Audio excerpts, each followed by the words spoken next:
We're talking about heist films, and I talked about Baby Driver, which is a very good heist film. But one of my favorite heist films is my second favorite film, and I mentioned it earlier, but this is a perfect opportunity to talk about Ant-Man, and you can already hear that my voice is getting higher because I'm excited to talk about Ant-Man. So I said earlier that Edgar Wright was attached, but he dropped out because of differences in the with Marvel and the studio heads. This was supposed to come out in like 2009, but it didn't come out until 2015. And he was replaced with Peyton Reed. And I love the Ant-Man character. I've been reading Ant-Man comics since 2006. I went to my local library here in River Falls, Wisconsin, and they have all the paperbacks of the compilations of these different superheroes. And I'm like, oh, Spider-Man, he's cool. Volume 4, 5, 9, you get the picture. I'm like, ooh, Wolverine, he's cool. Volume 5, 12, 15, you get the picture. Ooh, X-Men. Volume 3, 2, 9. Avengers. Volume 7, 13, 25. And I'm like, I don't want to start in the middle. I want to start at the beginning. How can I start at the beginning? And I'm like, ooh, Ant-Man, Volume 1. So I gravitated towards Ant-Man because I could get the origin story. I could get the story of Ant-Man from the beginning. And there are actually 3 Ant-Men in the comics. You got Hank Pym, Scott Lang, and Eric O'Grady.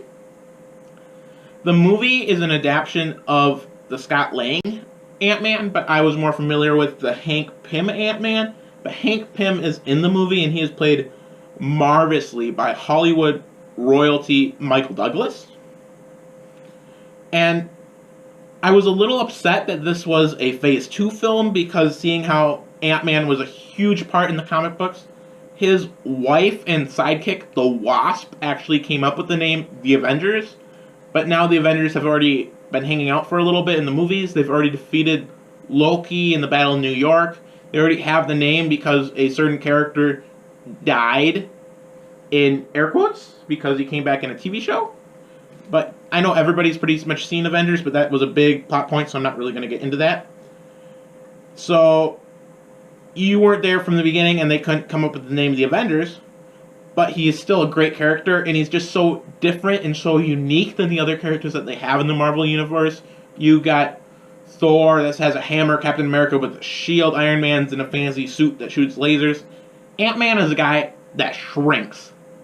There's a great SNL skit with the superhero party where you got all the Marvel guys and all the DC guys, and they go to Superman's house for a party. Then Ant-Man comes in, he walks to Flange, and they're like, who are you supposed to be? He's like, I'm Ant-Man!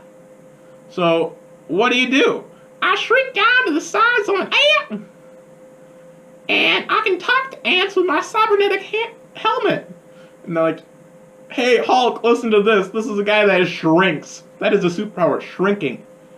And I think there's so many jokes over the years about Ant-Man, and I heard the butt of those jokes when I'm in study hall in 6th, 7th grade, and I got my big Ant-Man comic books, and I'm like, you reading comic books? I'm like, yeah, comic books are awesome. Superman, Hulk, Spider-Man, Thor. No, Ant-Man. They're like, who reads Ant-Man comics? And I'm like, me.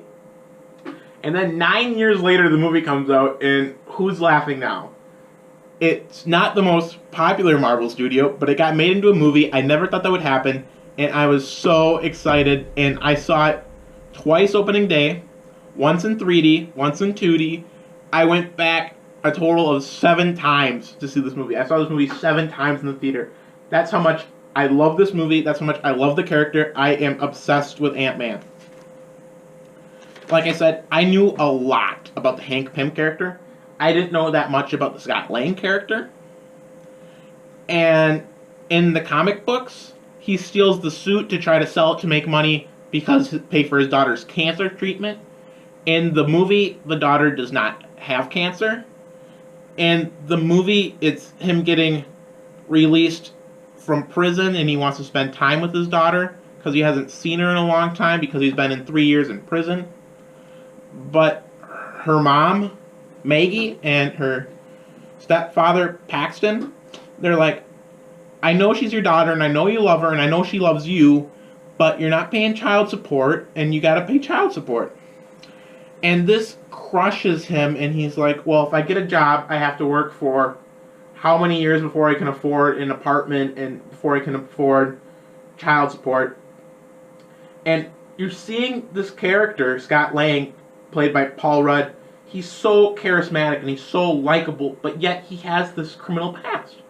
But like he said, it wasn't a violent crime.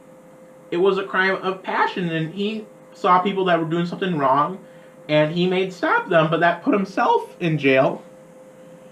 And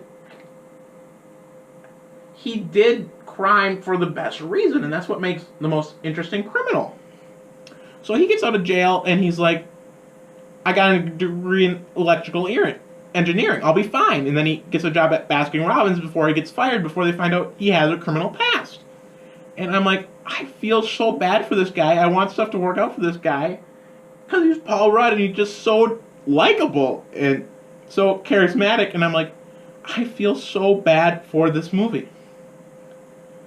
And there's only, like, I've said this before, and I'll say it again, there's only, like, 30 plots of a movie. So you gotta make characters.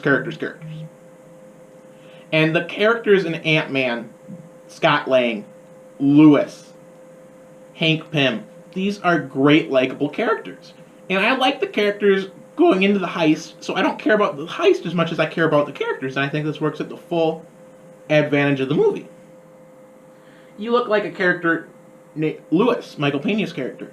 He is there only for comic relief, but he's so likable character.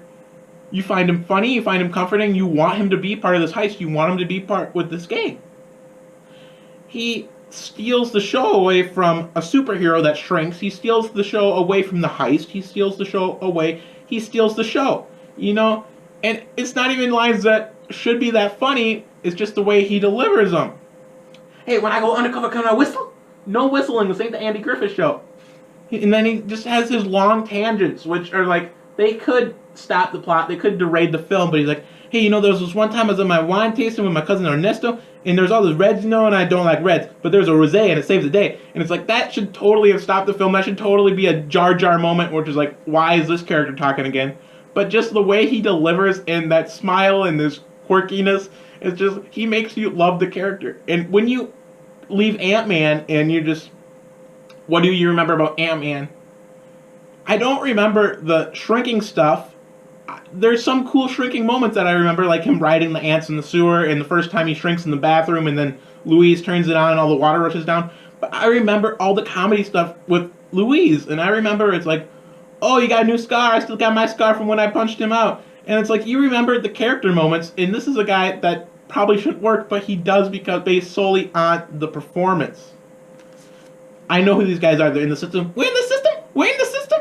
It totally works. It probably shouldn't, but it does. Then you go to Hank Pym. And Hank Pym is played by Michael Douglas. And he said in multiple interviews that he did this for his kids.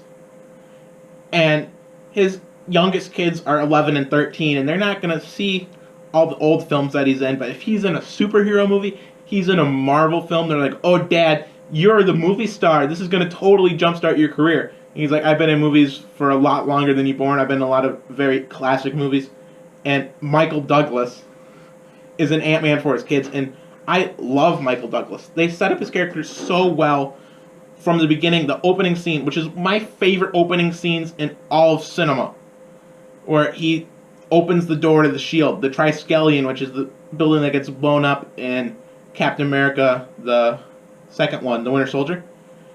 And you see this building under construction in its heyday of S.H.I.E.L.D. in the 80s, and they're like, Hank Pym, I wasn't expecting you. I thought you were in Moscow. I took a detour through your defense lab. And then he slams Mitchell Carson's face into the table. And they're like, make him leave S.H.I.E.L.D., arrest him, put him in jail. And he's with Howard Stark, Tony Stark's dad, and he's like, we can't put him in jail. He just beat you up full size. You want to see what would happen when you can't see him? I've known Hank Pym a long time. He's not a threat unless you make him one. And that sets up everything you need to know about this character. And I love this. And the problem is, Hank Pym was such an important character in the comics. In the comics, he made Ultron. In the movies, Tony Stark did. how are you supposed to have this character be that important if you show him up in Phase 2 of the MCU? You have this character that you retcon to have him be one of the big three, have him be a big part of S.H.I.E.L.D. before the Avengers. You have him be as important as a Peggy Carter, have him be as important as a Howard Stark. And you just see this from the first shot of him walking in, saying, "Why are you trying to replicate my particles?" Slamming the guy's face into the table, and then walking out and never mentioning S.H.I.E.L.D. again. This is how you do it. They did it perfectly. The heist comes, and end of the day, it's a great heist. I love the heist in Ant-Man, but I don't remember the heist as much as the characters. And this is a scene where the big climactic battle, you have Ant-Man shrunk on a Thomas the Train Engine, fighting the Yellow Jacket on Thomas the Train Engine set. And this is something I don't remember because of the characters and because of the comedy in this movie. And like I said, I saw Ant-Man 7 times in the theater. And I love this film, and I will see Ant-Man and the Wasp, the first female superhero name in a Marvel comic, Ant-Man and the Wasp, July 6, 2018. Opening day, I'm going to see that 2, maybe 3 times. I'm going to keep on coming back to that movie because Ant-Man was remarkable. I had the highest of hopes going to this movie. I'm like, this movie is going to be great, and everybody is going to love it except for me because I have all this comic book knowledge. That comic book knowledge, it made me enhance the film more. And I know a lot of people that like this film. I am the only person that absolutely loves this film. This is my second favorite film of all time. And that's not because this is bad. That's just because the founder, the Michael Keaton, McDonald's, Ray Kroc story, that's just because that has a better story. But it's not that this is bad. It's just that's like eeny bitty bit better.